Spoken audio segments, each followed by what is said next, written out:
di zaman Al-Imam Abu Yazid Al-Bustami. Dikatakan, diceritakan ketika itu ditimpa musim kemarau, seluruh penduduk desa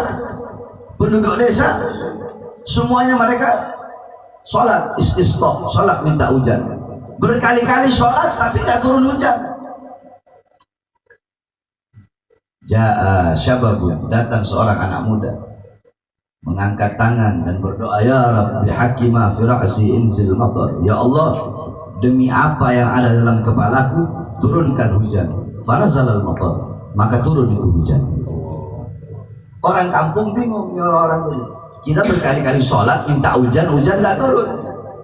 Ini orang nih, anak muda tadi sendiri berdoa kepada Allah, membawa apa yang ada dalam kepalanya, Allah kabulkan doanya. Pertanyaannya, memangnya ada apa dalam kepalamu itu? Dijawab sama ini anak muda, di dalam kepalaku ada kedua bola mata. Mata kan tempatnya dalam kepala.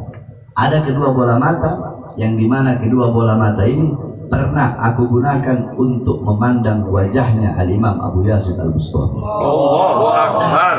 Sebab kedua mataku yang pernah memandang wajah beliau, maka aku bawa kedua mata ini menghadap kepada Allah dengan harapan agar Allah menerima taubat. Imam Al-Hufi, satu waktu ada para perampok, mereka habis ngerampok. Ketika mereka habis ngerampok, mereka kelaparan, kehausan. Si bos bilang sama anak buahnya, ini ada dalam kitab Syiarul A'lam An-Nubala karangan Al-Imam Al-Zahabi, kau pergi cari buah yang segar-segar. Akhirnya pergi dia membeli betik. Betik itu bukan semangka. Mungkin banyak orang ngomong semangka, tapi bisa diartikan semangka juga. Tapi setelah saya tahu betul-betul betik, yakni betik itu ternyata timun suri. Itu yang berkata Habib Zain bin Sumail. Betik itu timun suri. Kalau kebanyakan kita kan anak pondok tahunya betik itu semangka, tapi sejenis kan. Semangka, timun suri itu satu jenis. Tapi yang lebih timunnya lagi timun suri.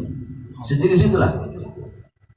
Akhirnya pergi ini perampok tadi ke pasar. Dia pergi ke pasar, dia tanya, ini berapa harganya? Sekian. Ini berapa? Sekian. Ini berapa? Sekian. Harganya sama semua.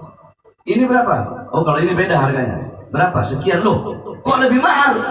Besarnya sama, rasanya sama. Kenapa yang ini lebih mahal? Apa kata sebelah kamu? Ini beda. Tadi Imam Al-Khufi lewat di sini dan dia sentuh ini buah, sehingga buah ini saya jual dengan harga yang mahal.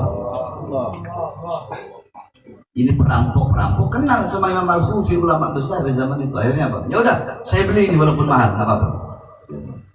Dia balik, bosnya bilang, kenapa kamu datang lama betul? Lama banget kamu datangnya. Ya bos, tadi saya tuh lagi milih-milih buah, ternyata ada satu buah yang mahal. Saya tanya kenapa mahal, ternyata itu buah habis diusap, disentuh, dipegang sama Imam Al-Khufi. Oh, Imam Al-Khufi, ulama besar itu. Iya bos, sudah, ayo mari kita makan ini buah sama-sama. Siapa tahu kita dapat hidayah. Allah. Mereka makan itu buah, mereka semua para perampok mendapatkan hidayah. Memakan buah yang habis dipegang sama ulama, dipegang sama orang soleh. Kau mau menyamakan dirimu dengan beliau-beliau? Hah? Itu mau nyamain diri itu sama ulama, mau nyamain diri itu sama orang-orang soleh? Nah. Man zara aliman faka'annama zarani, man safa aliman faka'annama safahani, man jalasa aliman faka'annama jalasani fid dunya, faman jalasani fid dunya ajlastuhu ma'i yaumal qiyamah. Man zara aliman, siapa orang yang mendatangi ulama, mendatangi orang-orang soleh, mendatangi orang-orang yang berilmu, sama seperti dia mendatangiku. Barang siapa yang mencium tangan ulama, sama seperti dia mencium tanganku. Barang siapa yang duduk berkumpul bersama ulama di dunia, maka sama seperti dia duduk berkumpul denganku di dunia. Barang siapa yang berkumpul denganku duduk di dunia, kelak di akhirat akan aku dudukkan dia berkumpul bersamaku. Jadi tidak sama. Beliau-beliau para ulama itu tidak sama kedudukannya dengan kita. Jadi jangan pernah kita menyamakan diri kita dengan beliau-beliau para ulama, para orang-orang saleh. Beliau orang-orang yang dimuliakan oleh Allah. Akrimul ulama fa innahum indallahil kurama. Muliakanlah para ulama, muliakanlah orang-orang yang berilmu. Kenapa? Fa innahum indallahil kurama. Karena mereka di sisi Allah adalah orang-orang yang dimuliakan oleh Allah Subhanahu wa taala. Mereka orang-orang yang utama. Ulama ini, beliau-beliau para ulama. Kenapa saya bilang beliau-beliau? Karena saya bukan ulama. Saya ini santri. Makanya saya bilang beliau-beliau. Beliau-beliau para ulama itu orang-orang yang utama. Beliau orang yang utama dalam masuk surga dan utama juga dalam masuk neraka. Ingat.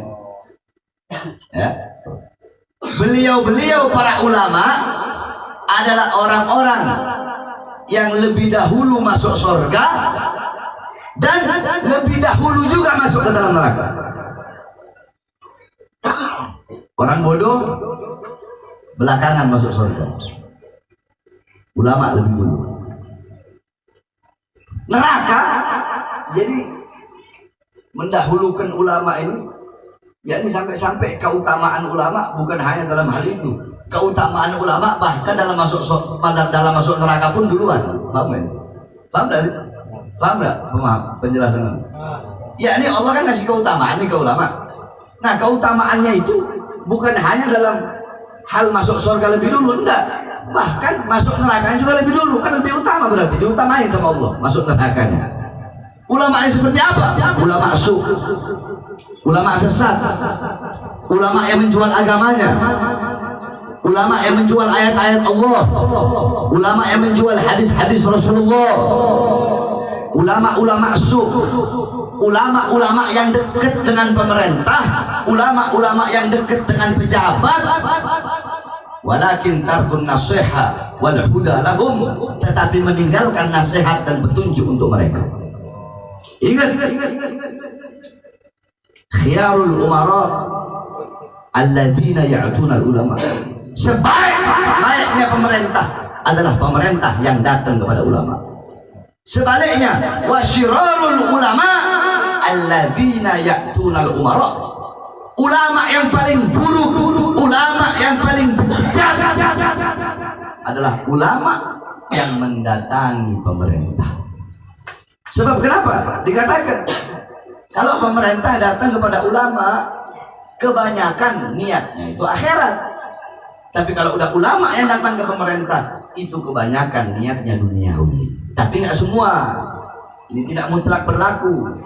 Dulu Habib Abdullah bin Abu Bakar al-Idrus pernah datang kepada sultan, tapi demi maslahat umat, tapi demi maslahat rakyat.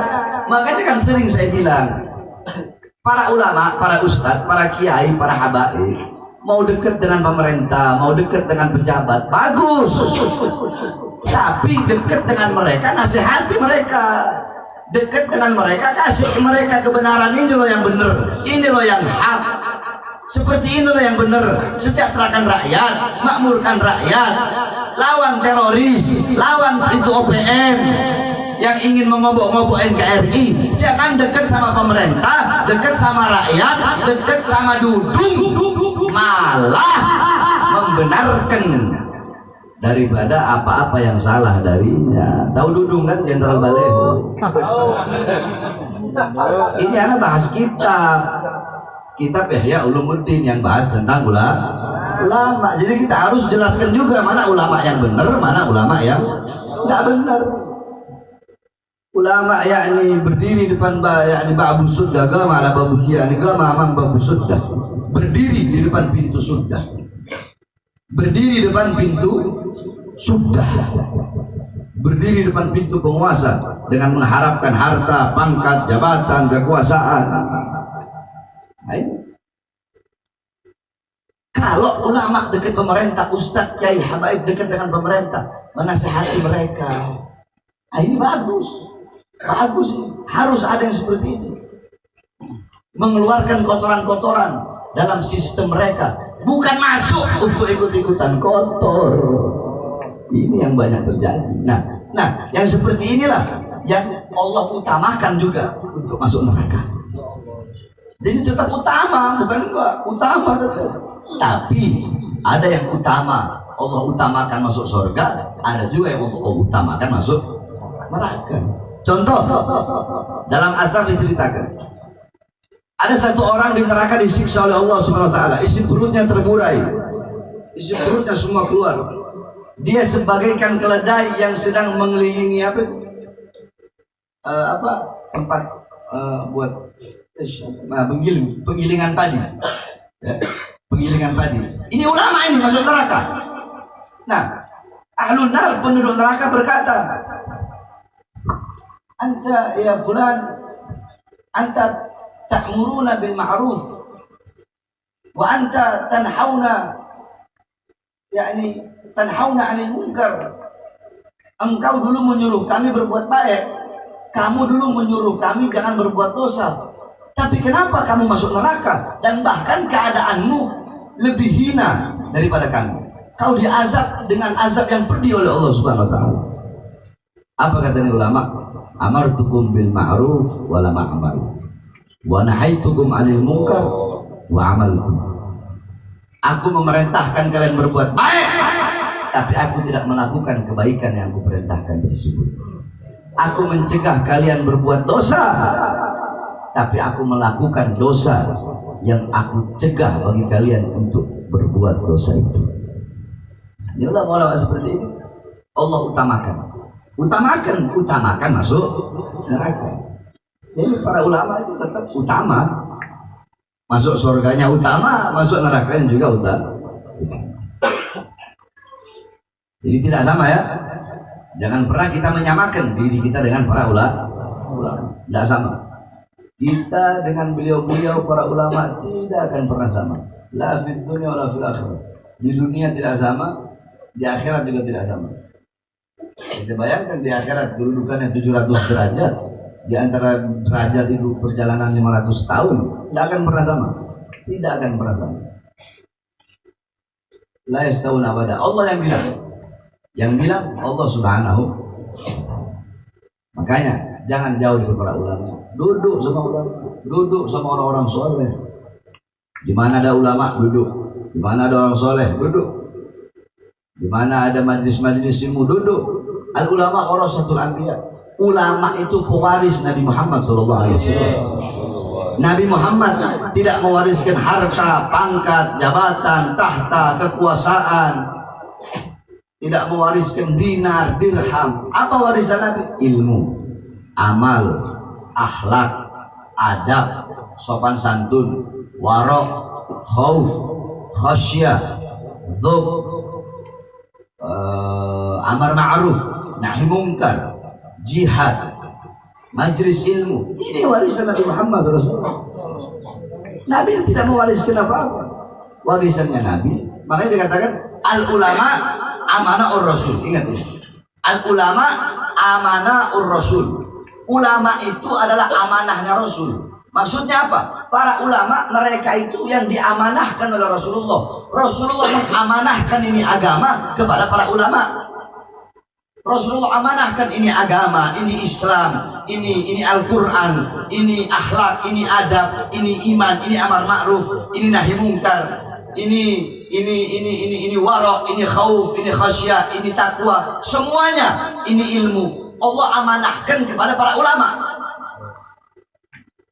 Jadi ulama itu yang memegang amanah Rasulullah, tapi tidak semua. Fa idza lam yuhibbud dunya, selama ulama itu tidak cinta kepada dunia. Fa idza lam yukhalitus sultan, dan selama ulama itu tidak bergaul dengan penguasa.